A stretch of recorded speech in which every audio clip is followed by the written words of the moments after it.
Então vamos lá, pessoal. Princípio da ação e reação, terceira lei de Newton, né? E o que essa lei fala, né? Que tanto A quanto B, o B exerce força em A. Se eu aplico a força num corpo, esse corpo vai aplicar uma força em mim, né? De sentido, de módulo igual, sentido e direção igual e sentido oposto. Né? Isso quer dizer o quê? Ah, então essas forças vão se anular? Não, claro que não, porque elas estão sendo aplicadas em objetos diferentes, né? Eu estou aqui, boto a mão aqui, aperto a mesa. Ah, a mesa vai fazer uma força para cima na minha mão e eu estou fazendo uma força para baixo na mesa, né? Ah, então por isso fica zero, né? A resultante é zero. Não, porque a resultante da minha mão, ela está sendo aplicada, a força está na minha mão e não uma força para cima na minha mão e na minha mão também outra força para baixo, aí dando a resultante igual a zero, né? Não é por causa disso, é por causa de outros fatores.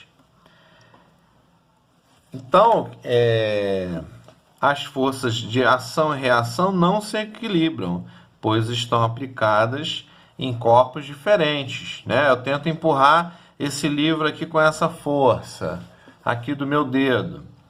Ó, eu posso empurrar aqui, né? O livro está empurrando o meu dedo, não é por isso que ele não está se movendo. Ele não está se movendo porque a força de atrito, né? O atrito da mesa é maior do que a força que eu estou aplicando. Só por causa disso, e não porque a ação e reação está se cancelando, né? Senão a gente não conseguiria aplicar força em lugar nenhum. À medida que a força fica maior que o atrito, né, ela consegue empurrar o livro.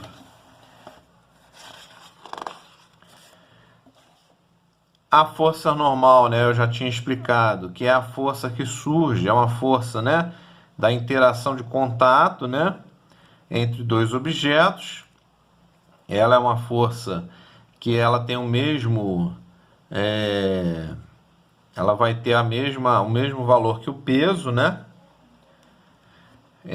Mas ela não é sempre na mesma direção do peso, né? O pessoal acha que a força normal é sempre na mesma direção do peso. Não, ó, aqui eu tenho, ó, um objeto, né? O peso dele está apontando para cá, ó, e a normal está assim, ó, né?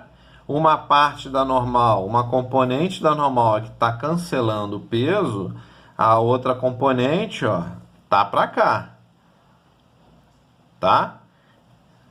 Não é, ela aqui não está totalmente cancelando o peso, né? Uma parte dela que está cancelando o peso. Então nem sempre a normal tem a mesma direção do peso. Isso não é obrigatório. As forças de tração, né? Quando eu empurro um bloco no outro, a gente vai ver nos primeiros exercícios aí, né? Daqui, quando eu empurro aqui, né? Se eu isolo esse corpo, surge uma força empurrando, né?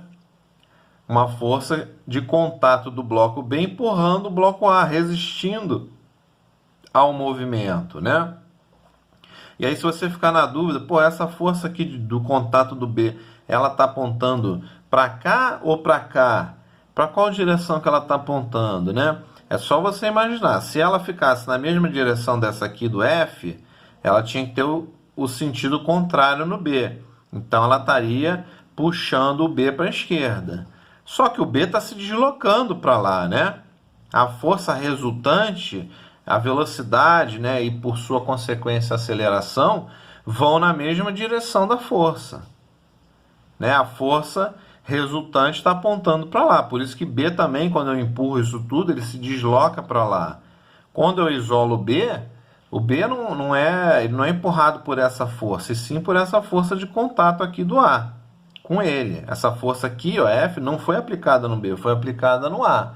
O que empurra o B é a força de contato, que é menor, né? Até porque uma parte da energia já foi dissipada aqui para conseguir vencer a inércia do A, né? Então essa força está apontando para cá, né? Porque todo conjunto, quando eu empurro, vem para cá. E a aceleração tanto do A do B são iguais, porque os dois corpos estão a cada minuto, a cada segundo, eles se deslocam, né, no espaço na mesma taxa de proporção, na mesma velocidade e, consequentemente, na mesma aceleração, né? Essa aceleração depende da velocidade, né? Ela vem da velocidade, né? Então, se você ficar na dúvida, lembra disso. Se eu botar para cá, né, apontando para a direita, aqui no B vai ter que estar para cá, e aí o B teria que estar indo em direção contrária, mas ele, no final, na resultante do movimento, ele se desloca para a direita e não para a esquerda. Então, a força que atua nele está para a direita também, e, consequentemente, essa aqui vai estar para a esquerda, né? E aí eu vejo que esse F aqui, esse F é igual a esse. Eu não vou falar, não, aqui F é igual a menos F. O menos é um sinal que vem da análise daqui, ó.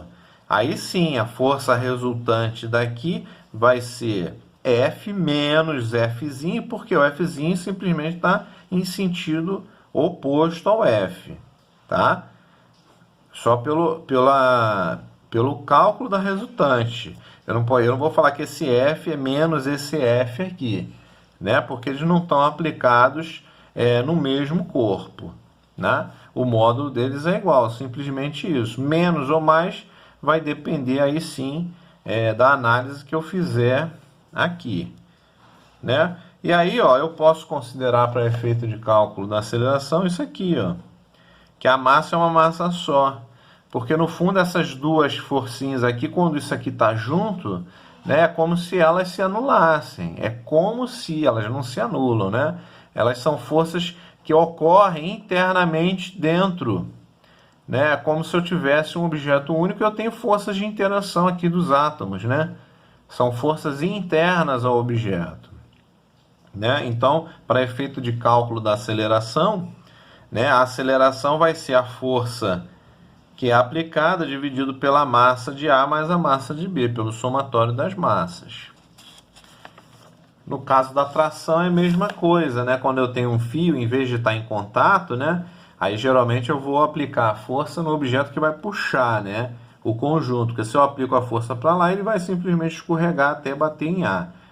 Então eu aplico a força aqui, isso vai me gerar uma tração, né, no fio, né, que é igual aqui e aqui, né? Tanto que se eu ver, olha só, a tração, né, o fio, ele não se move, né? Então esse T se anula com esse. O fio nunca se move, né? Se você ver relativamente aos objetos, ele não está em movimento, ele se desloca, né? Como se nenhuma força estivesse sendo atuada nele, né? E aí o conjunto todo vai se deslocar com a mesma aceleração, né? Se não fosse com a mesma aceleração, o A ia ficar para trás, né? E o B ia andar mais para frente, o fio ia arrebentar, alguma coisa assim, né? As polias simplesmente mudam o sentido, né, da força de tração. E aí, então, tudo isso a gente vai ver com mais calma quando a gente começar a fazer os exercícios mesmo na prática. Então, vamos lá fazer aqui o primeiro exercício proposto, o P238, né? PUC São Paulo. Com base no princípio de ação e reação, responda. Letra A. A afirmação abaixo está certa ou errada? Justifique. Quando exercemos uma força F numa mesa, esta exerce uma força oposta menos F, que anula a força F, de modo que a força resultante sobre a mesa é nula, e ela, portanto, não se move. A gente já viu que não, né? Isso está errado. A força não é menos F, ela é F na mesa.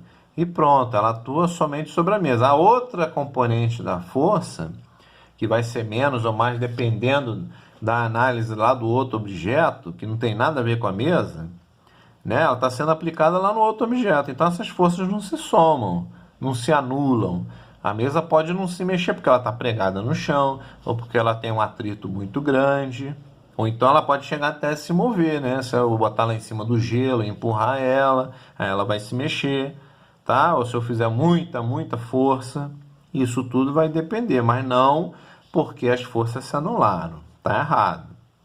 Letra B. Descreva uma situação em que se evidencie as forças de ação e de reação. Mostre como as duas forças estão agindo, né? Eu dou um soco na parede, ou então empurra a parede vai me empurrar de volta, né? Vai reagir à minha ação, né? E aí a minha mão ou vai doer, ou posso até quebrar a parede, se ela for um drywall, por exemplo, né? Mas a parede vai reagir.